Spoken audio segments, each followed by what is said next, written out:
Това не е просто конференция. Това е най-голямото QA събитие в Югоизточна Европа. 27 септември. Иновационен форум Джон Атанасов. Един ден, една сцена, една общност, посветена изцяло на качеството.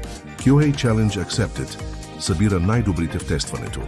Експерти, новатори и вдъхновители, за да споделят практики, уроци и реални казуси от света на QA.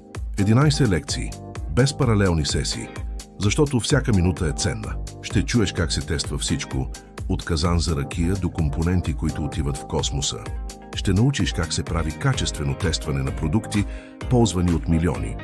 Как се създават стратегии за автоматизация, процеси за валидация и подходи за предотвратяване на дефекти.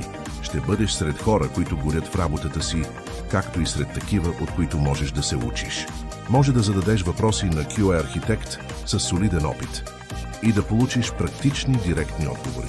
Ще срещнеш специалисти, които са крачка пред теб, и такива, които вече са стигнали върха. Международно признати лектори. Теми, които не се преподават в нито един курс. Атмосфера, която се помни дълго след края на събитието. Това не е просто конференция. Това е QA Challenge Accepted. Не пропускай шанса да бъдеш част от нещо голямо. 27 септември. Иновационен форум Джон Атанасов. Бъди там. Посетете Facebook страницата на събитието или поръчайте билет от връзката в описанието.